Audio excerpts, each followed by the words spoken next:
What's up, y'all? It's Kymmy Coco, your host of Connecting the Dots podcast on Innovative Black Station, and we are being brought to you today by So Mississippi Candles once again, and you know where to go, SoMississippi.com. And guess what? Dom is back. What's going on, good people? How y'all doing? Dom is planning his wedding, and if you follow us, CTD_ATL on Instagram, if you check my story, sometimes I share his journey because they're making like a film and all this stuff, and I'm so excited. And I just like black love, black couples. And if you're into stuff like that, like me, follow Dom because I'm sure he'll be sharing his stuff with us. And you got to see the pictures and just everything that's going on with them. It's so cute. Congratulations again to y'all. Much appreciated. That is so cute. And even the dog, like they just have this cute little family, and y'all should follow them because it's really cute. Thank you for making me blush. We have so many things to get into. We've been, I feel like we've been gone a while. I don't know. We got to catch up on some things. So many things have gone on since we last spoke.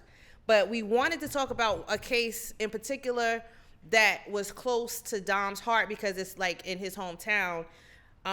So we're gonna start with that story and then get into some more current events. So let's get into it. Also, don't forget to reach out to us if you guys want to promote your product. We have reasonable rates. You reach out to Jay Black, and he'll talk to you about that. You know, we're trying to build a little community and, promote stuff. So hit us up. This one particular case that happened in Grenada County, is that a county or a town? Is it both? Both. So Grenada County Jail in 2018,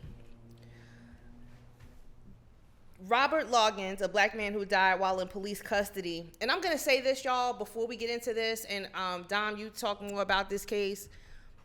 You're not going to believe this, y'all. You ready? You sitting down? Prisoners and jail inmates, they have rights too. They do. They're people.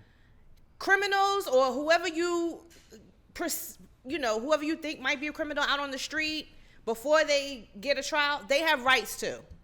So if you approach everything like that, then maybe you'll have a better understanding of how these things get processed through the courts. Maybe you'll have a better understanding of how police should treat you.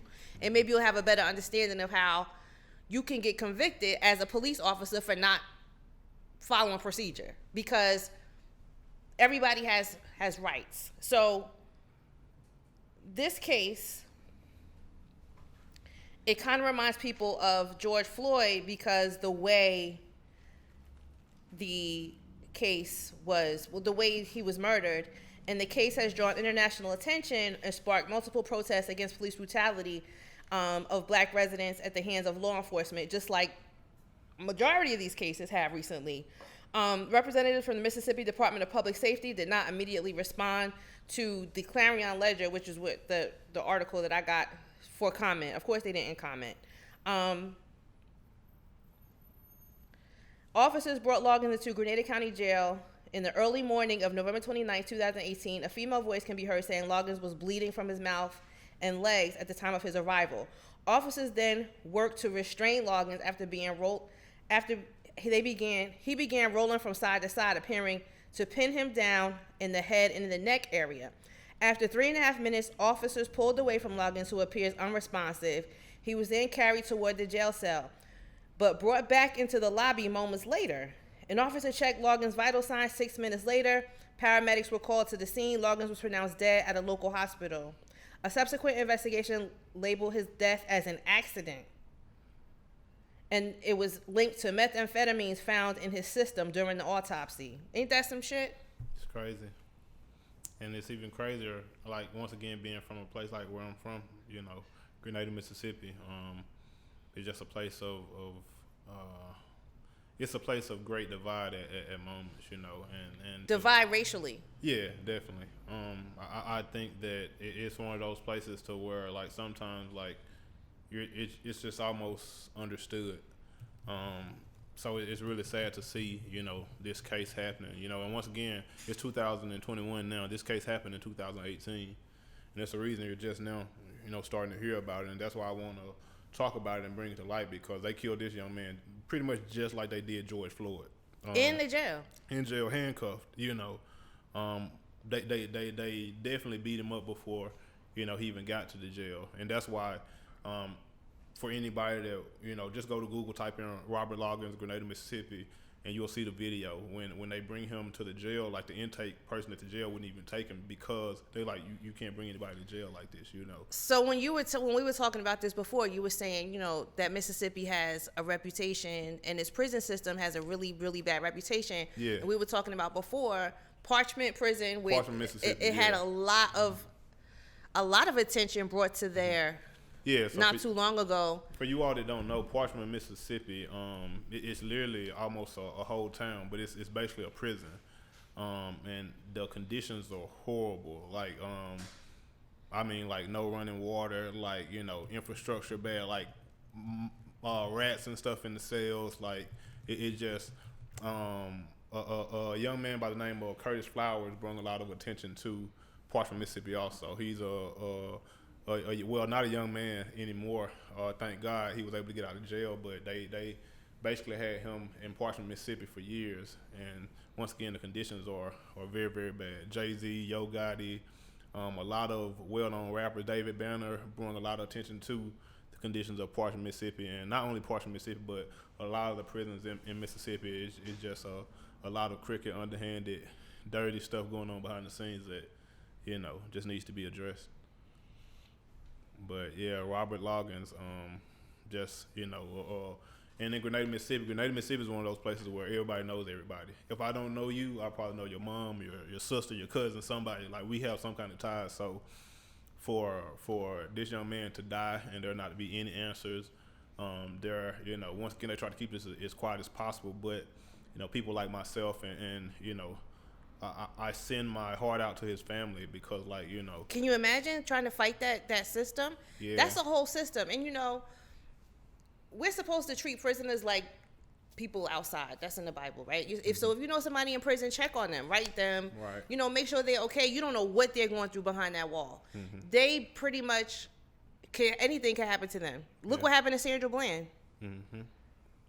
So I just think that if you know somebody that's in prison, we kind of like, oh, well, too bad. But as you see, all of us could be one bad decision, right. One bad cop away from being in jail. Not even a bad decision, one bad cop. Right. One bad cop. Yeah. But the decision being bad on the part of the police officer is what I mean. Like one bad day away from being in jail. Yeah. So I think that we should talk about that. Mississippi prisons have struggled for years with budgeting.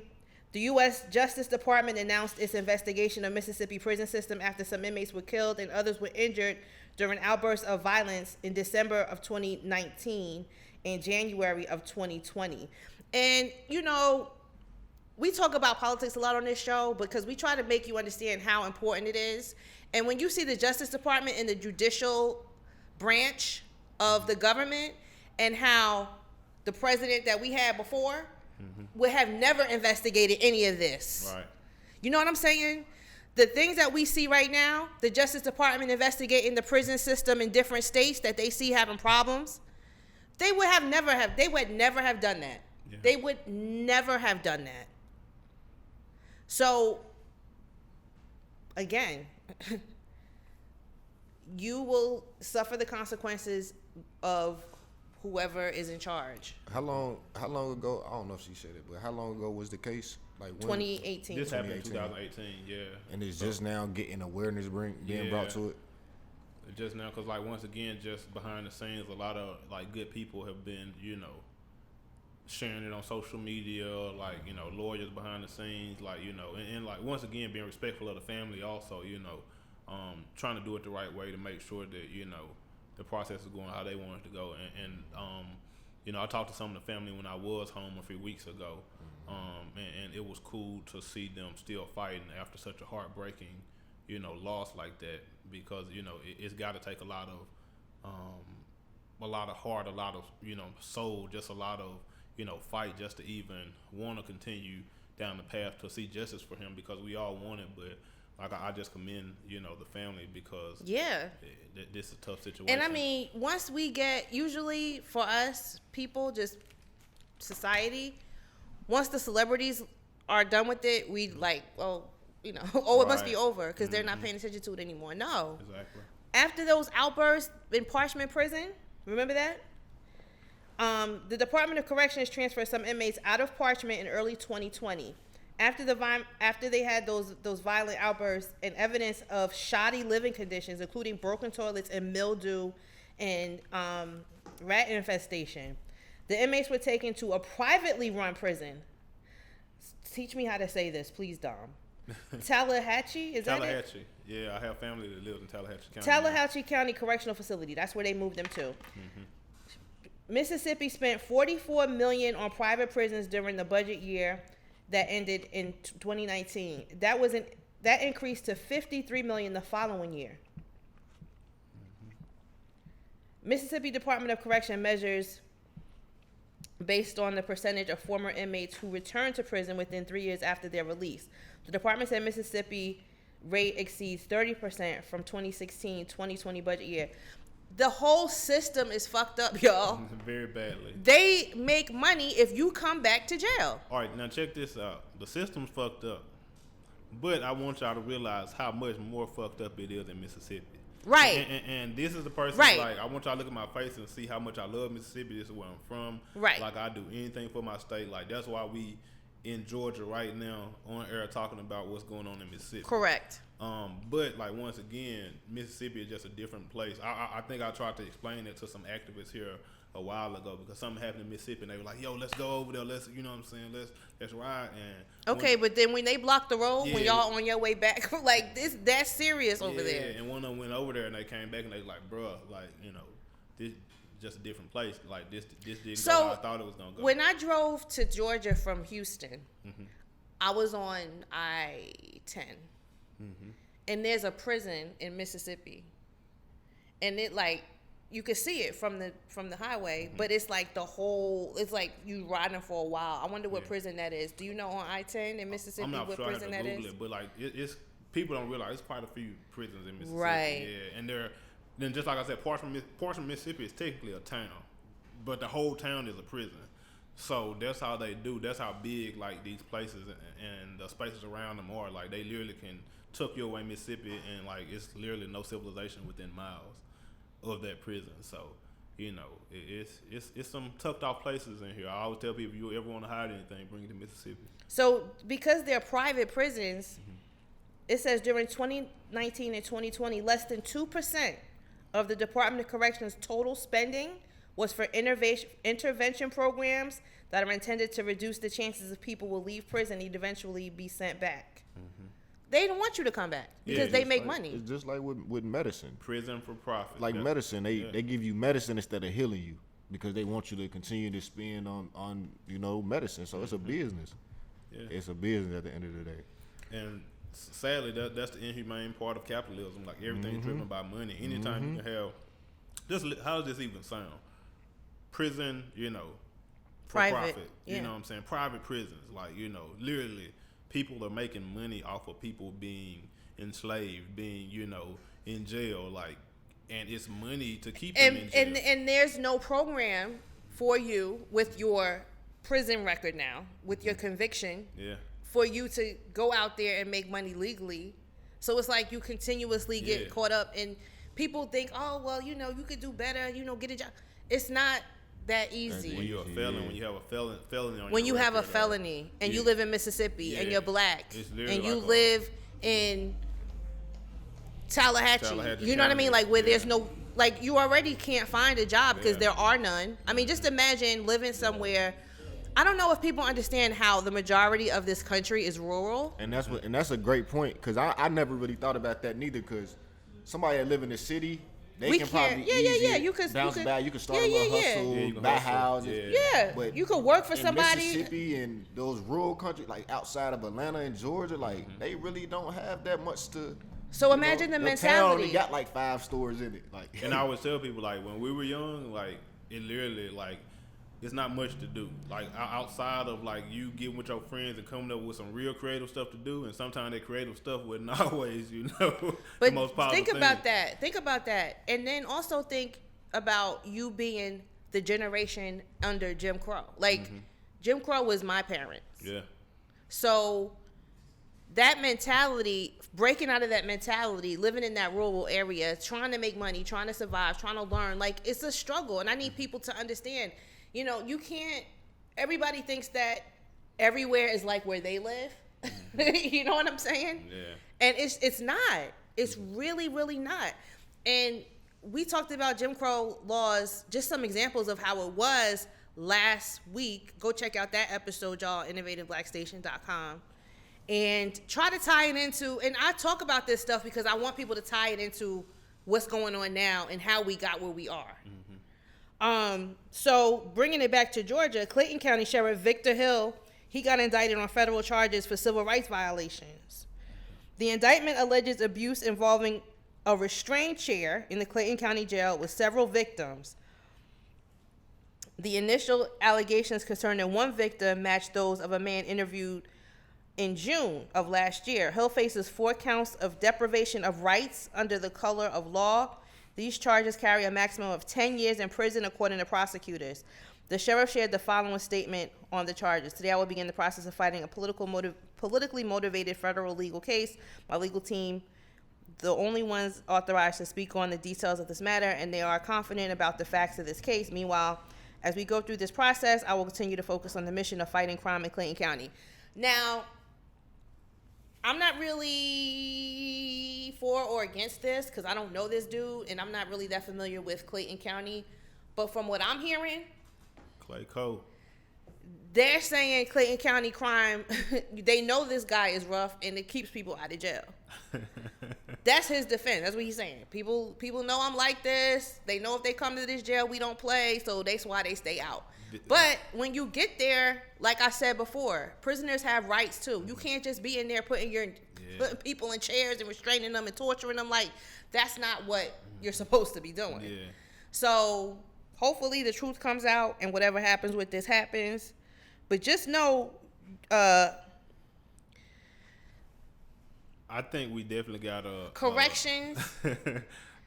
Victor Hill definitely has a reputation. Does he? He does. Anybody that once again, it's one of those things from afar that I look at, and it's just very interesting because, like, anybody that knows Victor Hill, his history, because I came to Atlanta in 2008, and like Victor Hill was one of the first names I heard, and it was kind of like, you know, 2 things. Don't go to Clayton County acting no fool, and don't go to Cobb County acting no fool. Those are 2 places you don't want to be. So, you know, for me being a once again a new person, fresh on the streets here in Atlanta, that was what you heard. Yeah, and like looking into Victor Hill, he's actually beaten indictment before. Right. He's been indicted probably, I want to say, almost 10 years ago. He beat those charges, and you know, the people reelected him. You know, he once again, people like Victor Hill for all the extraness that comes with him.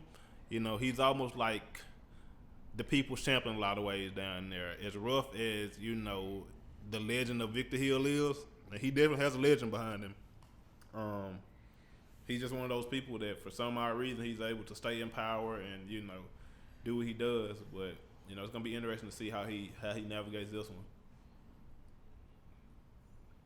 And the funny thing is too, like, and not because it's definitely wrong if he's doing what he's doing, but he's not the only one doing this stuff. If they're gonna pull Victor Hill's card, I think they need to clean house at a lot of these jurisdictions around here. You gotta go all the way down the line. Yeah, you gotta go down the line, and you know, that's not gonna happen in some places. But they've been after Victor for a while, so and Victor's not the most quiet character, so he doesn't mind the attention. So once again, it's gonna be interesting to see how this pans out. The Batman, as he calls himself. That's what he calls himself? That's what Victor Hill calls himself, the Batman. Got everybody down there shook, you know. Don't mess around in Victor's side of town. Wow. So the Justice Department is investigating the Minneapolis Police Department, as they should. Mm-hmm. It's another thing that would have never happened under the Trump administration. So we have to keep up and see what happens with that. White House officials met virtually with criminal justice reform advocates.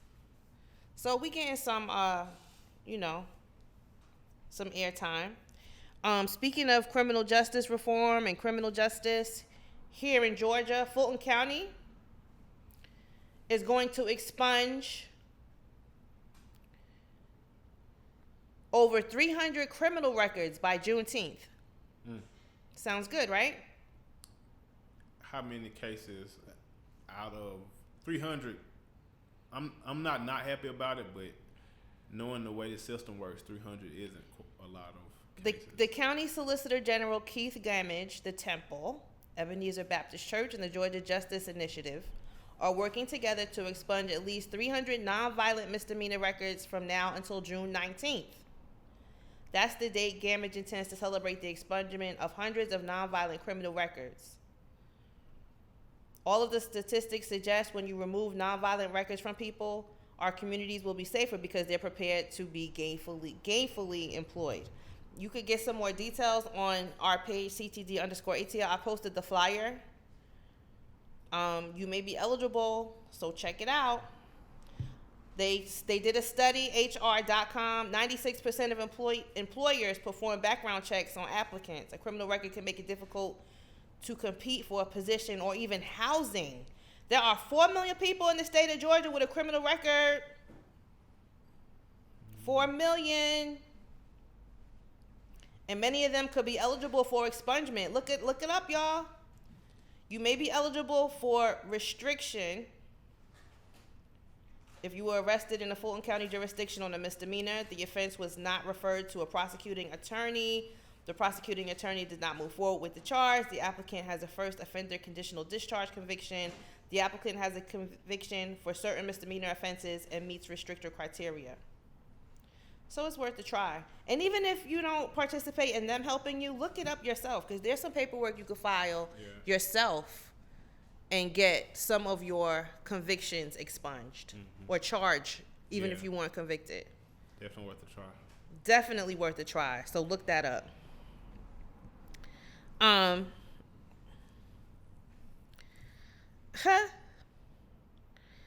Another thing that happened last week, the feds ran up in Rudy Giuliani's house. Hey, why is that funny? There's some nervous people out here. They run up in Giuliani's house. It could be anybody next. Could be anybody. They ran down in Rudy Giuliani's house. They seized his phones and his computers. So he didn't register as a foreign agent when he was conducting business on behalf of the Trump administration in foreign countries. You're supposed to register as a foreign agent, but far be it from anyone in the Trump administration to follow the rules now. Why would you want to follow the rules when you can just do what the fuck you want to do? Far be it from them. Now that they ran up in his house and they took his phones and his computers,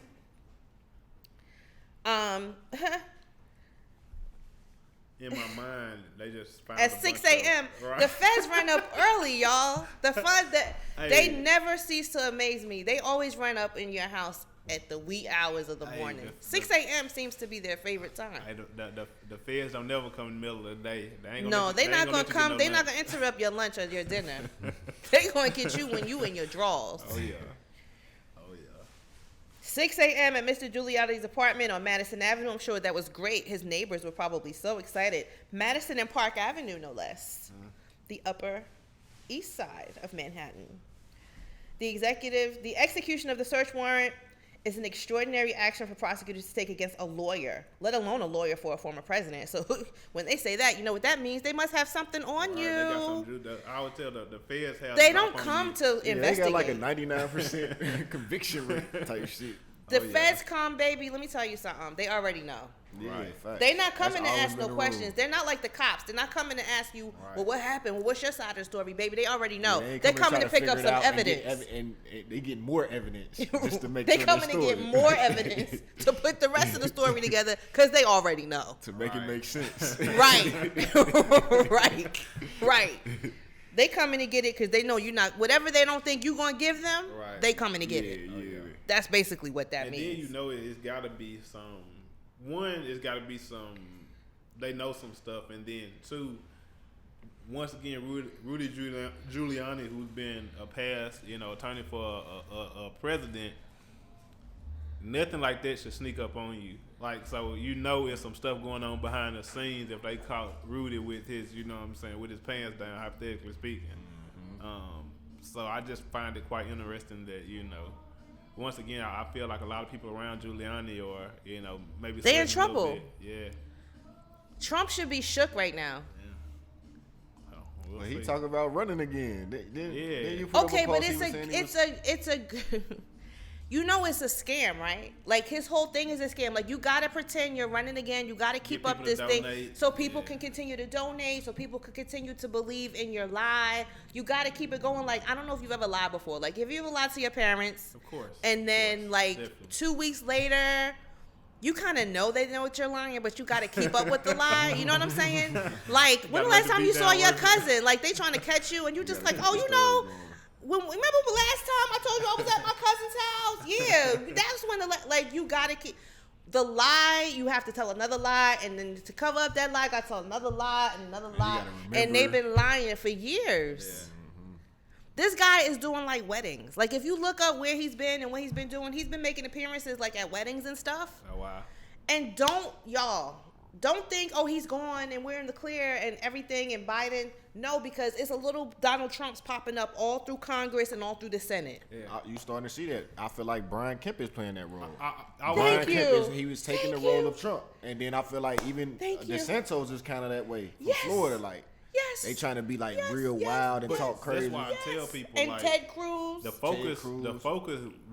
A lot of us ideally made Trump the focus of our the bad guy. Yeah, the bad guy. We made him the bad guy. And ideally, I always tell people, Trump isn't anything but the representation of an idea. He's the representation. And he gave them the confidence to come out and be who they really were. Like, and that's all it was. Did you guys see the? Joe Biden was here in Atlanta. Ooh, that's another hot topic name right now. Yeah, he on his 100 day. What's y'all review like? He did. How do y'all got feel through about 100 his first 100 days? I'm gonna let you go first, Kim. How you feel about? I feel like he's done what somebody could do in his position, and this is what I want people to understand. Like, do you know what the president's job is? You know what I mean? I think people give like we talked about before. Like, he's just the president. He's just the face of stuff. Like, when you ask him about, the Trump investigation and Rudy Giuliani, he's just like, that's the judicial branch of the government. I ain't got nothing to do with that. You know what I'm saying? Let them do their job. Right. When you talk about laws being passed and boycotting and stuff like that, and you ask him, that's not, like, he can have an opinion. He says, hey, if the people ain't happy, the people need to protest. Mm-hmm. But that's not my job. I can't be out here like, don't go to Home Depot. That's not his job. But that's not what you advertise neither. What do you mean? He didn't advertise it like, I can't. He advertised it talking like, I can get this done. I can get this done. If you don't vote for Joe Biden, you're not black. Yeah, like, you coming at us like this. Like, I understand that completely because the way that the government works. Right. The president don't make all those decisions. Right. But as far as like his executive orders and stuff and what he's done, I mean. I disagree. I finally disagree with you, Kim. I didn't even say nothing, though. What did I say? I didn't even That's why I'm disagreeing with you. I want you to realize you ain't even said that, and I disagree with you. I haven't said anything. Kim, right. I'm saying, okay, so like as far as the executive orders and stuff like that, he still needs to get to the nitty gritty when it comes to black people. Like, he came to Atlanta to do his 100-day thing or whatever because he recognizes that Atlanta is ground zero when it comes to voting and participation. Like, we, the black people of Atlanta, we get it. But I think we got to get past that of like just accepting performative shit. Right. Like, okay, yeah, you fellowshipping with us, like that's cool. You recognize that, but what you doing? So what are you doing? Like, right. But I think me personally, I ain't mad at this 100 days. I've seen some things change. I just think he kind of had to clean up stuff from Trump. He has to, right. So that's going to take a minute. I can't say that I was expecting much. I know it takes time for certain things, and I'm just, I think it's just more so we got that sense of normalcy back, which is cool, it's like but it's not like right. Like you calming everybody down, like you getting people. My main thing was coronavirus. Like, I'm not gonna lie, like, and that's getting taken care of. My first thing on the list when I was thinking about the next election and how we only had 2 options at one point. When it came down to the 2 options and coronavirus was going like this, I definitely think on that aspect we made the right decision, which is also helping with jobs, which is also helping with the 1,200, the 1,400, the moratoriums on evictions and paying bills. Like the Band-Aid is on. You know what I mean? What is he gonna do now as far as like student loan debt? That was a big thing he ran on. The thing, the For the People Act, that's gonna help a lot of people, like free daycare, free like all that kind of stuff. Yeah. It doesn't affect me personally right now, but black people, like Obama did stuff like that. Like Obama said, you know, you can't let out toxins if you are this company. If you're an oil company, you can't do this. If you are a pharmaceutical company, you can't do that. And he didn't say this is for the black people, but he knew that black people mostly live in these areas. Yeah. So because he didn't promote it like, yo, this is specifically for blacks and Latinos because they live there. And that's the problem. And I feel like that's the problem. You think they should do that? No. I feel like that's the problem with the people. Right. Because it's just like, just find it's again like take advantage of it. Like don't complain. Right. Take advantage. Take of advantage shit. of Like, it. Instead of saying, "Oh, this just ain't for me." Like man, forget it. If It you can is take for you. It is like, but Right. you just want. I don't know. But that's why, like I always tell people, like, all right, we just had Trump as president. Like Trump was an idiot. Like I don't like him. You know what I'm saying? He's just probably one of the worst people I've ever seen in power like that. But with all that being said, Trump did some decent stuff for business. Like, you know what I'm saying? Like, and I always tell people, like, if you're going to have me in an uncomfortable situation, I'm going to find the best way to take advantage of it. So I always tell people, like, you know, from a business standpoint, like, a lot of business owners got money under Trump. Like, you know what I'm saying? And, like, once again, it was a lot of people down bad. It was a lot of people suffering. But, like, once again, I always tell people, the world does not care, like, about you, your feelings, or anything like that. So I definitely, I want black people to start realizing, like, that 2 things can be true at the same time. Like, you know, just because Trump is an idiot doesn't mean you can't take advantage of some of the tax benefits, you know what I'm saying, that he made for you if you qualify. Like, you know what I'm saying? So I think that's the big message I just want to get to everybody, because people, we're such a polarized society. Like, we feel like it's got to be one way or another. Like, it's my way or the highway. Everything not black and white. It's a lot of gray area in life, and that gray area is what makes life interesting. So, right. You got to look at things from all angles, no matter what position you in. And I always say too, like America is a capitalistic country. Like those are the rules of this country, and we live on here. Like we're not the powers that be. Like, so it's like you got to play that game. You do have to play that game. You can't just be like, oh no, it shouldn't be like that. That shit ain't right. But at the end of the day, that's the rules of this land. Like, you feel me? So I can't. So what do you guys think about? So when you say that and how the decisions that were being made mostly were for business owners and stuff like that, I get it. But 50%, like more than 50% of the people in this country make less than $75,000. We found that out. Right. So who are you really leading? You know what I'm saying? Like, the poor people did not benefit from you opening back up. The rich people did. And what I'm saying is, I feel like, once again, we have to realize we're in a system that was not made for us. Yeah. For us as black people. Yeah. So, like, once again, we already fighting from a disadvantaged standpoint. So, with that being said, like, if you know you fight from a disadvantaged standpoint, Jay know we fighting from a disadvantaged standpoint, I wake up and be like, man, this ain't fair. Like, you know what I'm saying? I can't wake up and cry that every day. Like, you know what I'm saying? You got to do something about it. I got to do something about it. So I always tell people that's why I'm a business owner. My business is not big enough to employ a bunch of folks yet, but, like, once again, take advantage of progress, the things. Yeah. You know what I'm saying? Form follows function. If you function properly, things will form themselves. And I feel like we as people have to realize that we can become business owners. We can invest in our community. Take advantage of, like Jay Black said, take advantage of the policies that are in place, because every 4 years or every 8 years or whatever agenda that administration has, you gotta adjust. Exactly. Like, it's not okay. This guy's the president. Let's chill. Everything is changed now. No, you gotta read up. What is this administration doing? Okay, I gotta adjust my lifestyle or I gotta fight for this or I gotta make it seem like, yo, what about us? You know what I mean? You gotta adjust what you do to what they're doing. Mm-hmm. It's never going to be the perfect, and I don't want people to be like, I hear people saying, oh, y'all giving Joe Biden too much credit. Like, nah, like, can we just celebrate like the people that are affected, Right. the people that are winning in this season? Each administration to me is a season. You know what I mean? The rich people was winning in the Trump season. Cool, good for y'all. Now it's our season. Stack your chips, do what you got to do, adjust your lifestyle to win in this season. Right. Because who knows who's going to be the president next? Like you were saying, everybody is vying for that position. Everybody is vying because, like you said, this is a polarizing. This we're so polarized, right? So the people that are seeing these changes and the status and the color of this country changing, they're holding on for dear life. So they're gonna be drawn to a DeSantis, a Kemp, or people like that because that's their. They're really struggling. The Republican Party is struggling right now. They have no identity. They have no leadership.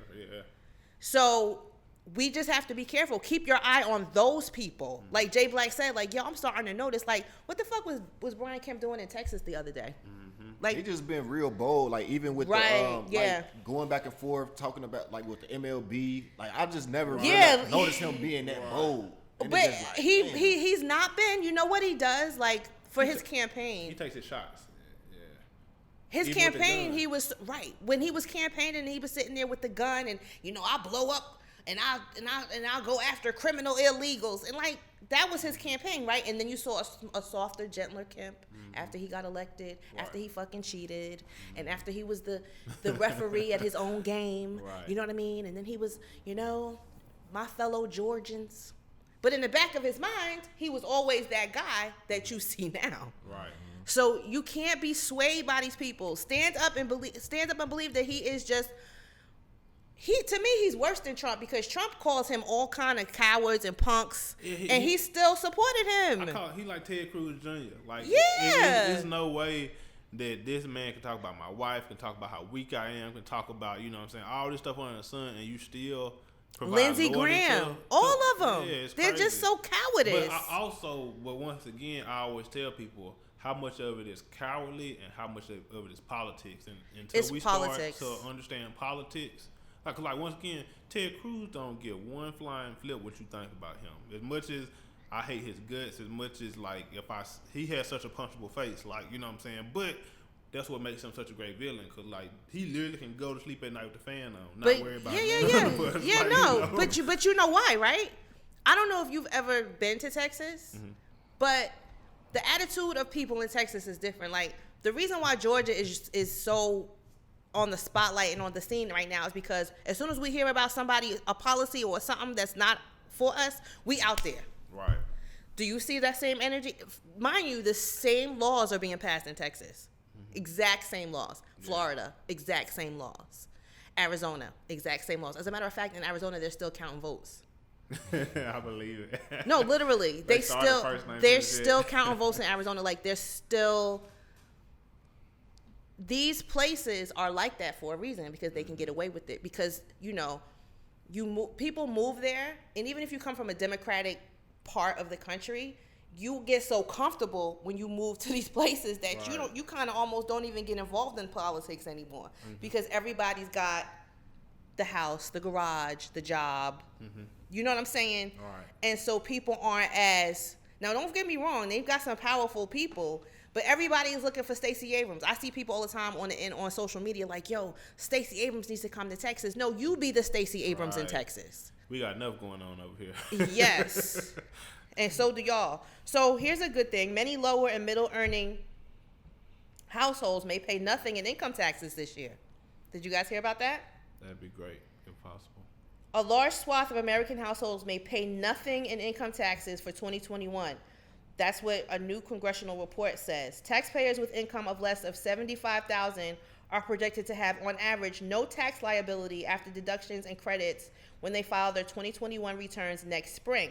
They will also get money back from the IRS, according to recent estimates from the Nonpartisan Joint Committee of Taxation. For taxpayers earning $75,000 to $100,000, the average income tax rate paid this year is expected to be 1.8%. Under 75,000, 0. 75,000 to 100,000, 1.8. 100,000 to 200,000, 5.7. 200 to 800,000, 13. 800 to 1 million 20, and over 1 million 25.80%. How do you guys feel about that? Do you think that people that earn the most, because right now, because of Trump, his tax thing was rich people don't pay taxes. That was his agenda. That's why he got so much support. That's why the people loved him, right? Yeah. Because the rich people, they shouldn't have to pay taxes. Mm-hmm.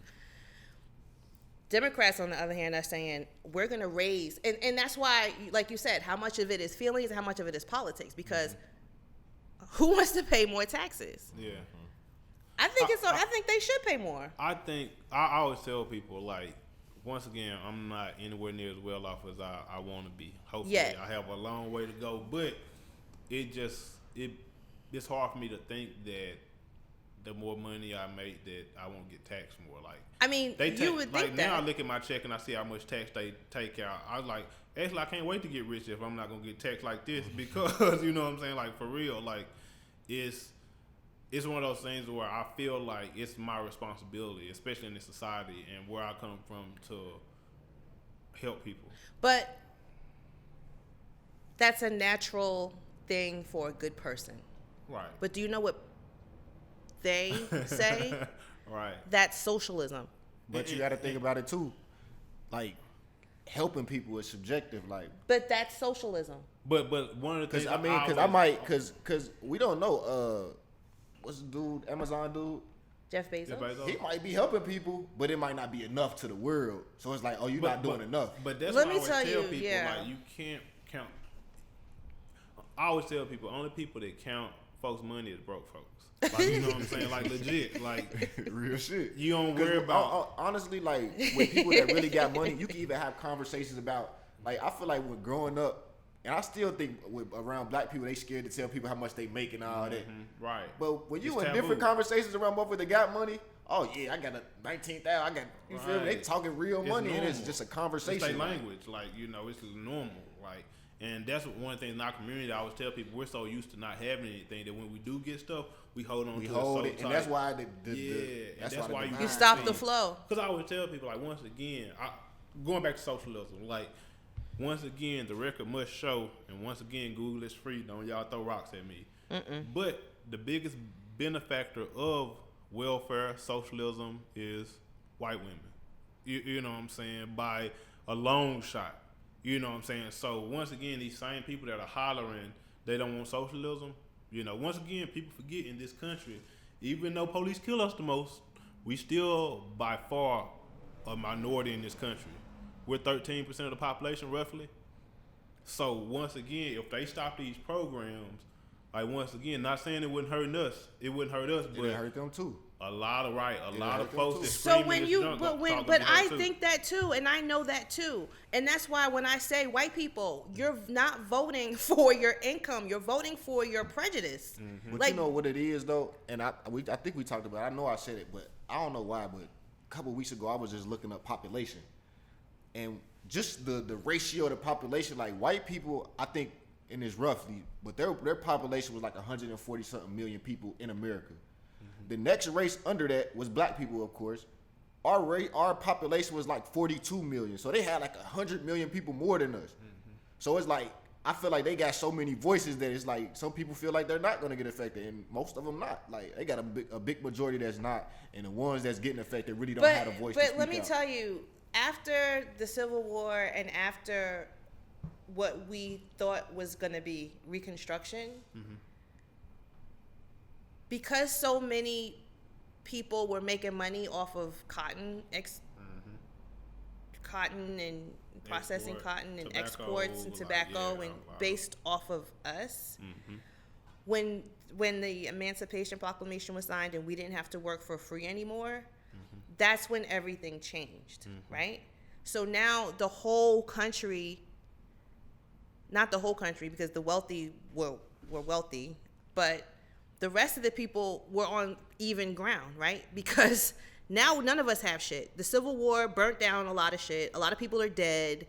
The black people and the white people, some of them are all just poor. Because if I don't have you working for me, I don't have shit, because cotton is it's king. And people forget that, like, slave owners actually got reparations, but everybody that owned slaves, like, there were once again white people that were too poor to, own plantations and Right. slaves.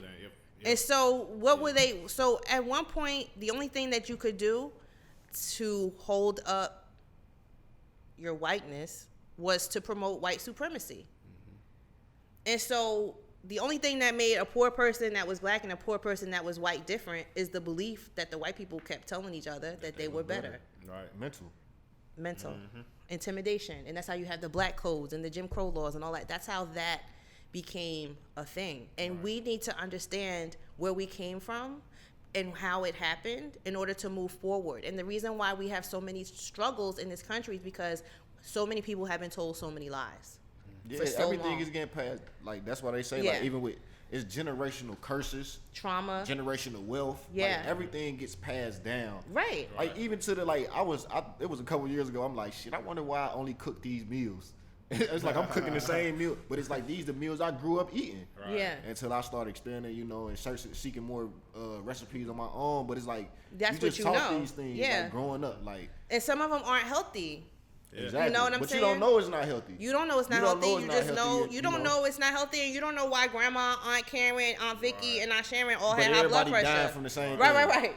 But Right. you don't. But We we're never not going put- back to the source, like, or trying to change that code, like. And that's the powerful thing. Like, once again, about generation, I always tell people, like, if your parents don't know how to swim, it's a good chance you probably don't know how to swim because they didn't put you in them classes. They wasn't the Exactly. But interest look at you, and look at how even just you moving here and starting your family here and starting on a different playing field and being a business owner, like that generational curse being broken in your generation. You know what I'm saying?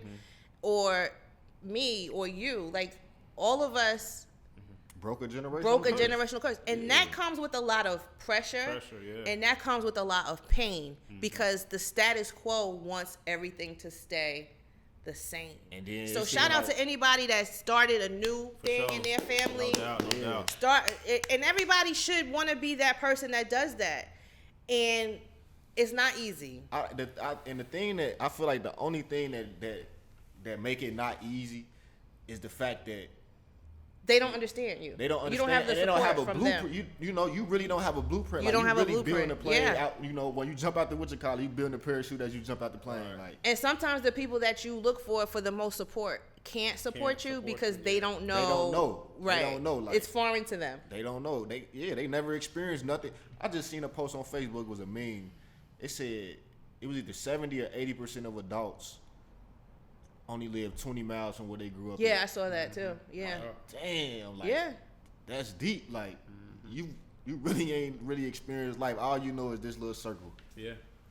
Like, damn. And it's real, man. Like, I always tell people, I always tell people, like, we worry about the physical, but, like, your mind literally is the beginning of how far you go in life. Like, because, like, if you can't see yourself going past your hometown, I guarantee you probably won't. Like, you have to, I always tell, and that's one of the things that's why I fight for kids so much, because when you have imagination, you want to be this, you want to do this, you want to go here. But your parents are always the dream killer. Yeah, a lot of them, like, Your parents are the dream killers. Because they just protecting you. Like, Yeah. they ain't intentionally or maliciously, like, they just protecting you. Like, I just think, we it's talked funny about that before. when you say it like that, because, like, it is real, like, and I don't think they do it knowingly, but, like, once again, that's the difference. That's between what they being a know. kid Like, and being an adult and being, punched by the world a few times. God bless my grandmother. God Right. bless her. God bless my grandma, Carrie Bell Williams Wallace. God bless her soul. She took care of me when nobody else did. And I ain't nobody in this world love me like my grandma. But baby, let me tell you about Carrie Bell Williams Wallace. Carrie Bell Williams Wallace told me when I had my baby that I needed to go to get on welfare so I could stay home with my baby because a good mother raises her child. And I was like, what? I'm supposed to do what? Yeah. No, ma'am. No, ma'am. So here you go. Yeah. I'll bring her package, her diapers, and her milk, and you just watch her while I go to work now because I'm not doing that. Right.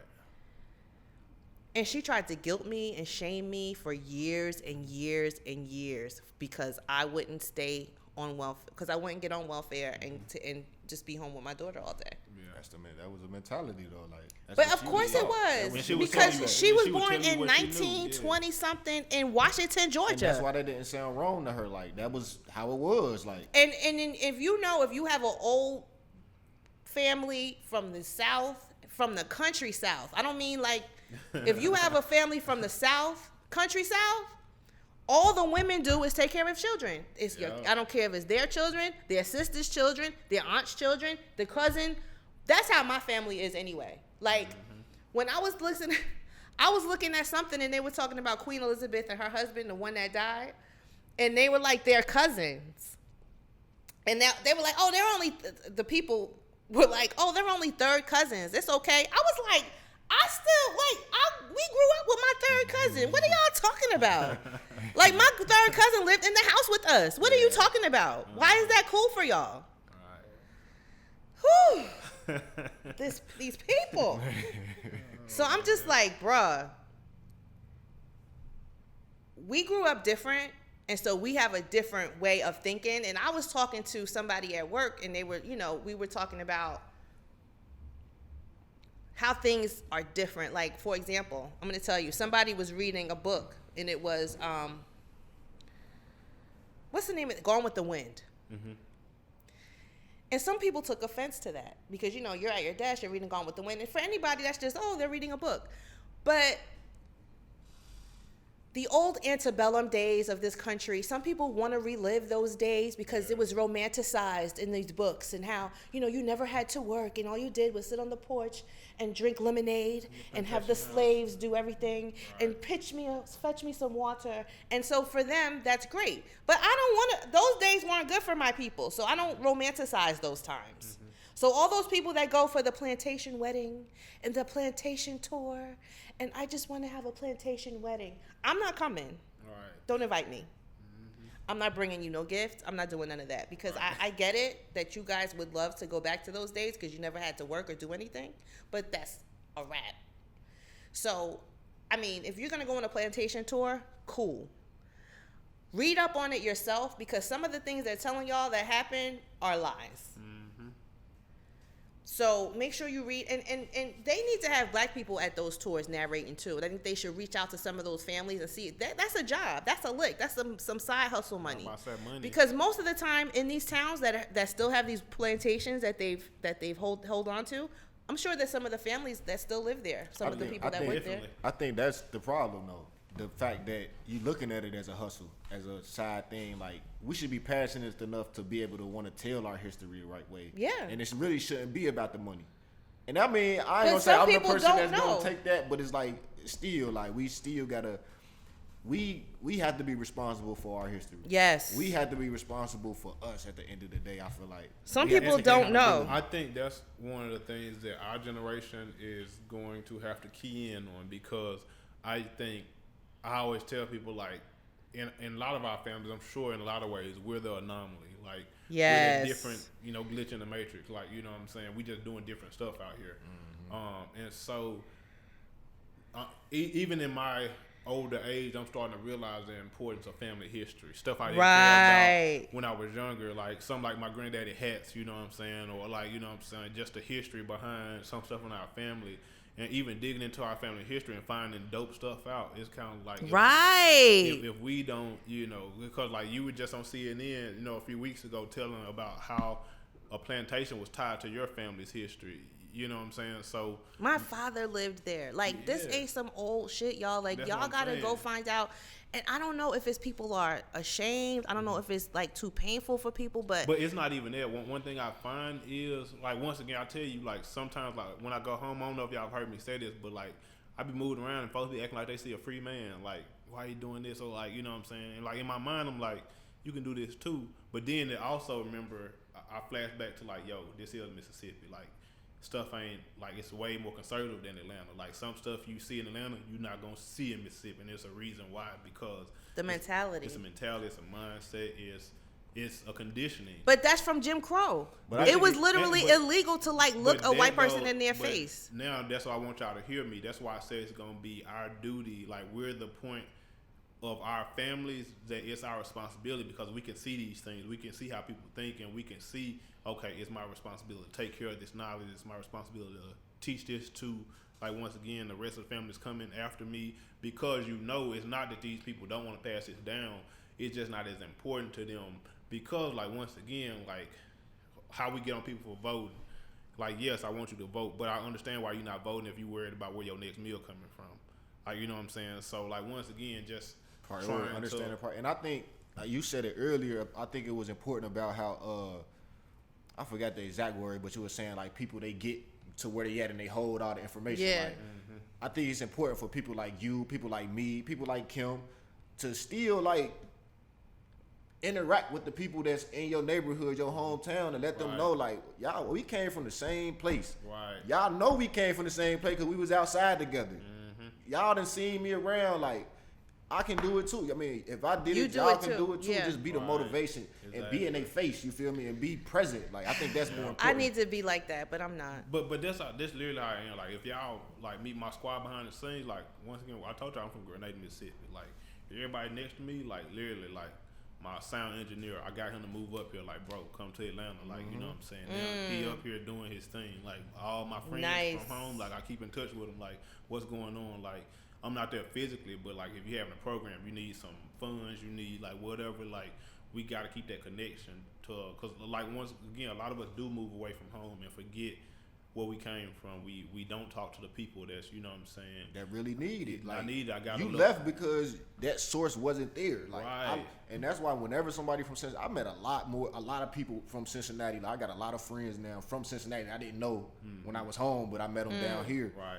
And it's like, I always, when somebody from my hometown, they doing something and I can help, support, even if it's not me, I'm gonna send you in the right direction. Support. Like, just to, and if you take it, if you go, if you get the information you need, that's on you. Right. But I'm sending you in the right direction.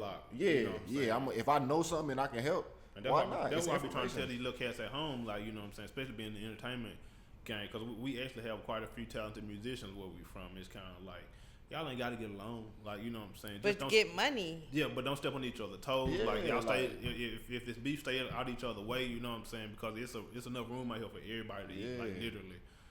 So just train that mindset. I remember how we were when we were young sometimes. So hopefully, if we can look back and teach them not to make the mistakes that we did, like, once again, they'll be a leg up on us, and we really can start making generational changes on a massive level instead of one by one like we're doing now. Trying to run this race by ourselves in a lot of ways, because sometimes we don't have a choice. So once again, keeping all that in mind, man. Once they say keep the family strong, keep the family tight, the circle tight. Like, that's real, man. Like, ain't nobody out here doing any miracles by themselves. No. I think we in a good space, because I think I know my generation, like, we kind of breaking that chain of thinking like the system and kind of being robots and just trying stuff. Right. The generation under me, like my little brother and all them, like, we see what they doing, like, they loud, like, they don't care. And I think it's just gonna keep, the generation's gonna keep going down, or they're getting younger and they're gonna get more aggressive, more free, and just do whatever the hell they want to. And I think that's the, you know, the true democracy, that true freedom that we really say America is about. Yeah. Yeah. And I think, once again, that progressive change is, like, I always tell people, like, once again, we're here, so we don't always realize how fast stuff is happening. Like Kim just said, her father lived in that plantation house.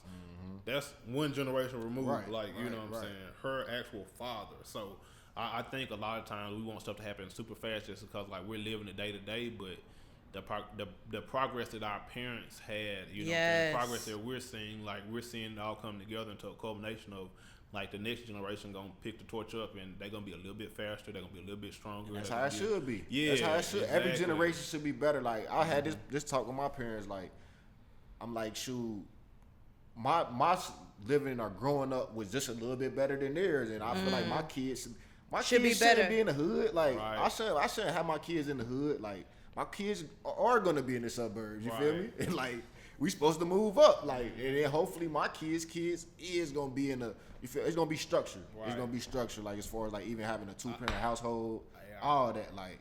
So you guys were talking about how I felt about Joe Biden's 100 days or whatever. Did you watch the state of his speech? I don't even know what the name of it is. It was like the joint session. Yeah, I know what you're talking about. Yeah.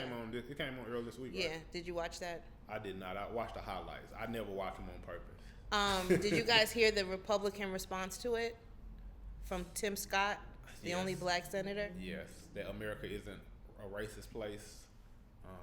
That spill. He's not the only black senator anymore. He's the only black Republican senator. Yeah, he's the only black Republican. So they got the black guy, the token black guy, to talk to the people because black voters were so influential, and I think they're trying to target black people. Definitely. And he was saying, racism doesn't exist in this country. This isn't a racist country. He didn't say racism doesn't exist. He said, as a whole, this isn't a racist country. And I want to say in 2016, he had a different tone to his speech that he had. Yeah. Go Google that. And that's the real story. I don't know what made him start lying. Yes, I do. Because in order to be a black Republican, you have to tell yourself that because everything they do is based on race. So you have to, ignore that. I mean, you hear that from him and that other chick. What's her name? She's always talking about there's no racism. I always tell people when we end these conversations, let's take a brief moment of silence for our friend Herman Cain. Who is no longer here with us because of COVID, because he was following the damn Trump. Following idiots. So this is what happens to every black Trump supporter. They all meet not necessarily death, literal, him, but this is bad. It's just bad for his career. It's just bad. He just looks dumb now. Another moment of silence for Diamond and Silk. Woo. You know what I'm saying? Another moment of silence for Stacey Dash, who Fox News is no longer, fooling with. We can just go down the list of all these idiots who think they have to sell their blackness. You know what's to crazy? Be accepted. Just toss to the wayside. We're gonna light a candle for them. I watched. Which one is lit? I'm not gonna even give them a new candle. It's a new movie on Amazon Prime, One Night in Miami. Yeah, did you watch that? Yeah, I seen that. And it just kind of just seeing how Jim Brown was, it just kind of, I was kind of confused on how he got to be how he is. I understood, it did make sense because, he always, football, you always looking up to the. And you know who they want to run for the governor of Georgia because, that's their token black person in this state. I don't even want to say his name. Herschel Walker. This is a candle. This is So Mississippi candle. This flavor is caramel popcorn, one of my faves. So this is for those black people we just named. And we're going to also include Herschel Walker. I got to put the 112 music. How do I say goodbye to what we have. Herman Cain has multiple personality disorder. And not Herman Cain. I mean, not Herschel Walker. Herschel Walker. Yeah. Has multiple personality disorders. It was something going on with him a couple years ago, wasn't it? Right, what happened with him a couple years ago? He did something questionable. Let's Google it. Well, he did so much stuff. I was kind of joking, but now I'm starting to realize he got some brain stuff going on, some CTE. He be having some moments. Georgia Republicans are clearing the field for Herschel Walker. With Trump's backing, Walker freezes Senate GOP field in Georgia. So. Is he running for Senate or is he running for governor? Is he running against? I want to say if they're smart, I would say Senate, but cause I know. Reverend Warnock is who he's running against. Yeah. Imagine that. That should be. Herschel Walker is really considering a run for U.S. Senate. Okay, so it's not governor. What's his name is the one that's running for governor. We need the Vernon. What's his name? Vernon Jones. Vernon Jones. And this candle is for him too. He long gone. He long gone. He's a character, man. What's her name is next? Who? Because she's supposed to be running for president. Who? Candace. Yep. Owens. She's running for president. Seriously? Mm-hmm. You know everything that the Democrats do when they win, the Republicans come back with it. Yeah. We had the Million Man March and they had the Million Trump People March or whatever. Everything is, so, we have a popular black person that won in the Senate. So now they are going to find a popular, you know what I'm saying? Even with the president, they felt like Obama, he wasn't supposed to be a president because he was black. Right. So they found the dumbest white guy. Oh, he's not supposed to be a president because he's reality not smart. stuff. Yeah. It's just man, But that's why I tell people that is conservative response to everything, just do the complete opposite of, like, it's always been like, what's the first thing that Trump did as soon as he got in office? Tear down all, like, basically reverse all the executive orders he wrote were to literally reverse the things that Obama had did right away. It doesn't matter. He didn't have for healthcare. He got rid of everybody's healthcare, but he didn't even have a healthcare plan in place to replace it. He just wanted to, like, once again, do away with it. You moving out of spite. Because it was called, if it would have been called Trump Care, we would have been all good. But that Obamacare name, like, they had to get rid of it just because it was named Obamacare. So it's just kind of like, you have to realize, and that, once again, when liberals get in office, I want them to understand that you ain't got to play fair. Like, if they dirty punching you and uppercutting you, don't come crying to me like, ooh, look what they did. Like, you better throw some haymakers back. Like, that's how this game works. And, like, I just feel like Democrats don't be understanding that. They have, like, some weird moral compass instead of just wanting to win. I wanted to bring this to everyone's attention, namely because most of us live in this area. Before we wrap it up, I want to talk about this real quick.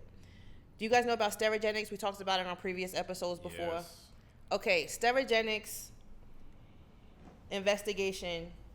Trump appointee obstructed EPA probe of Sterigenics cancer-causing emission. So basically, Sterigenics is a sterilization plant in Cobb County. It's in the Vinings area.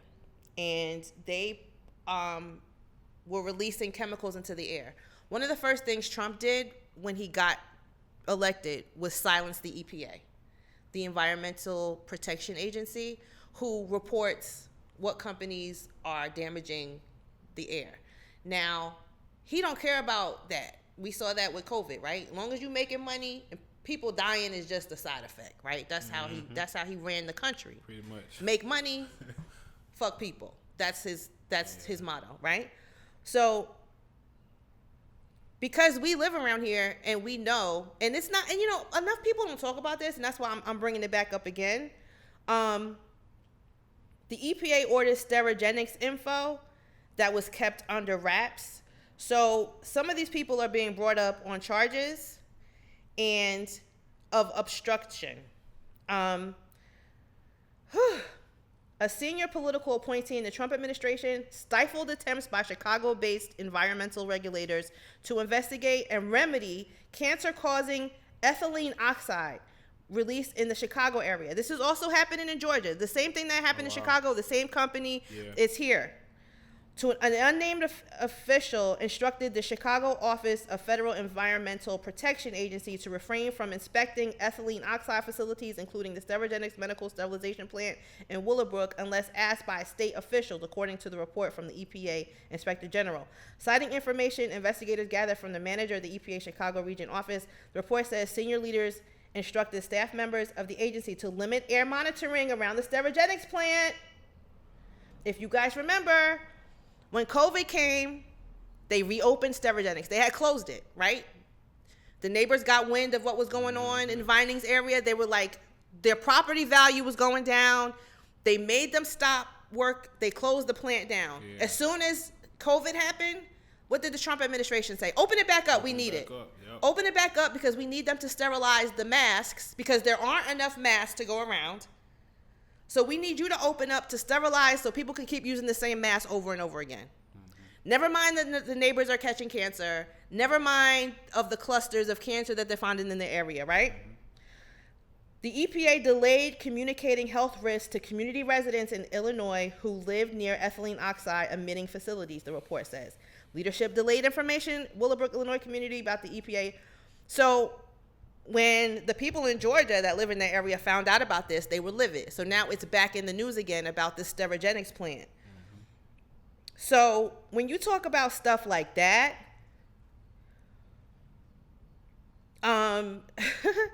the attorneys for the people in Georgia that got wind of this said that it'll be 2023 and before that they'll have their day in court. They were speaking virtually for concerned neighbors who were able to type their questions in the chat, referencing recent conferences with judges who would handle the case, saying 2-year timeline may seem like a stretch, but given where the courts are during the pandemic and given the burden, it's going to be a while, basically is what they're saying. Attorneys behind cancer survivors' estates and others impacted by the emissions from medical sterilizations plant in Newton and Cobb County say the first case against the companies could go to trial in 2023. The lawsuits filed following a 2019 WebMD investigation revealing Georgia's Environmental Protection Division had been warned of high levels of ethylene oxide emission. From 2017, people have been breathing in this cancerous air in Cobb County, and the Trump administration hid it. The federal government at the time confirmed the ETO cancer risk. Both Deal and Kemp administrations say they learned of it through the reporting and testing data made public that year. Neighbors demand more information. This is a mess. I think when I seen this, I think I hit y'all like this, like the plant, like not far from us, right? Yeah. It remained open during the health emergency amid delayed legal fights with the county. Kemp was with it too. Kemp was saying just open it back up. But then again, he's the one that said he didn't even know that this was a airborne disease. Remember that? And he invited all those people from the cruise ships to come here. It is like, once again, like that's the caveat of why we have to hold people accountable. Because we have to, because your life is in these people's hands. Look at this. Look at these people. Like, once again, it's verified that this is an agent that's not good for the human body. Like, it's causing cancer. You know what I'm saying? But when you talk about this being a country that is, what you call it? Justice, liberty for all.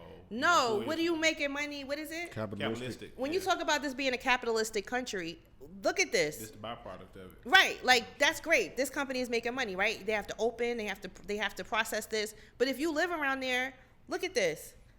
And this affects generations. Like, you know what I'm saying? This is stuff that, you know, it's causing a horrible effect on the whole area. Yes. I cried when I heard the news, and then I started making phone calls. Janet Rao with Stop Sterogenics Georgia. So there's a group called Stop Sterogenics Georgia if you want to donate or help them, because this is serious. This week we heard even more concern from neighbors and lawmakers after the EPA published its Inspector General report saying political interference delayed the EPA from warning Illinois, the article I read before about Illinois. So the people in Illinois and the people of Georgia are waking up now like, hold up, what happened? Why is this happening? Bill Wareham, the former Trump-appointed lead over the EPA Air and Radiation Office, directed agency investigators not to release monitoring results to the public, blocking 2018 efforts to publicize the data. Mm-hmm. So it's more than just we don't like him. Right. He was killing people. He was killing people with cancer. He was killing people with COVID. He didn't give a damn as long as people were making money. And that's what happens is, like, once again, like, what's going to happen is you'll see the fallout of this years and years to come with people getting sick. And they saw the fallout in the price of their land. They saw the home value. Do you know how much a home costs in Vinings? But what happens is, like, these people in power, they're not, like, when Kemp gets done being governor or whatever his political career, he's going to go to his little ranch or his farm, and he's going to, you know, live his life. But he's leaving a trail of literally death and turmoil and destruction on the level that, like, once again, that we can't even fully calculate right now. But they're Trump too. Yeah, Trump, like that whole. Like, to me, we haven't made a big enough deal out of the fact that almost 600,000 people in this country did not have to die from COVID. Mm-hmm. Did not have to die. Did not have to die. But that also goes to show you, like, once again, in this capitalistic society, the value that's all we care about. Money trumps life, everything. It's nothing almost to a lot of people, and that's why you see people trade money at the expense of literally people. Like, you know what I'm saying? People are dying. That's literally like one of your friends not coming home. That's like you not coming home. But it's not even like, it's just, and it's like, it's cancer. Like, it's crazy. It's crazy how they think that it doesn't really mean much because they silenced these people. These people, their job is to let the Environmental Protection Agency, their job is to protect the environment and let people know what causes damage to the environment. So this means if you have a garden in that area, your food is contaminated now, your water is contaminated, your air is contaminated. Like, the air in your neighborhood is contaminated. Everything. So there's a map. If you Google it, there's a map at the most affected areas, and I think y'all live in that area. Probably. my job is in that area, but my house was not in that area. But the only reason I think my house is not in that area is because the elevation of my neighborhood. I'm at one of the highest elevations in my neighborhood. County? Yeah. Gotcha. Yeah. And that's the only reason I could figure out. I mean, you know. So when we talk about masks and stuff like that, and, you know, people are saying, I'm confused. Dr. Fauci is all over the place. He changes his mind.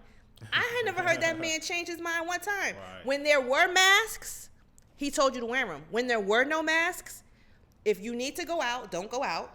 But if you need to go out, put something over your face. Yeah. Oh, you mean to tell me a scarf is going to protect? No, it's not going to protect you. He told you that. Right. But there was no other thing because there was no masks, Right. remember? Yeah, we were out of masks. But if you got to go out, even a bandana, something, oh, you told us that we didn't need masks. Now all of a sudden we need. No, he always told you needed one. But your mind somehow is stopped. It stopped because it was like not moving forward. Okay, now we have masks. You need to wear masks. Okay, now there's different mutations out there. You probably want to wear 2 masks. Right. You know what I mean? Like, it's an ever-evolving thing. And now you see what's going on in India? Yeah, that's crazy. Like, it's insane. Once again, Do you know how close we came to that? I hope we just got our fingers crossed because it's looking real bad. Do you know how close we came to that?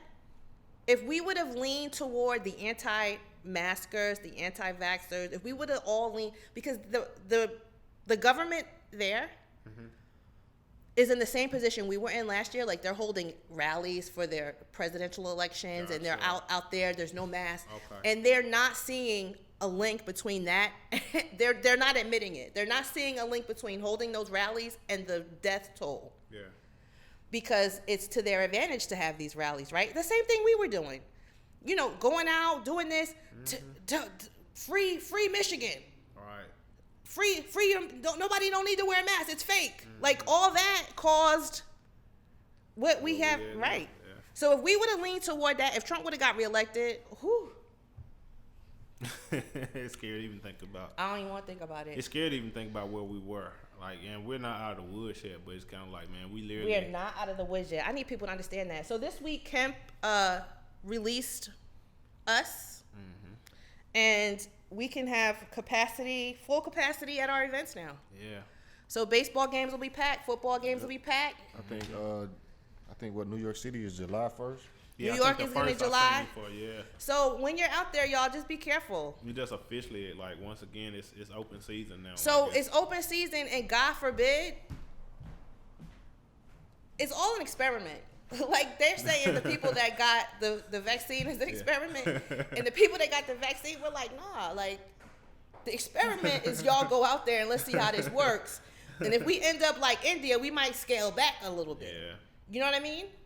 And that's why I'll tell people science happens in real time. Science happens in real time. Yeah, so ideally, every day we wake up is an experiment. People don't like to look at it like that, but ideally, you know, that's what it is. The only thing you can lean on, the only thing you can set your heart on, and your is God. That's my philosophy.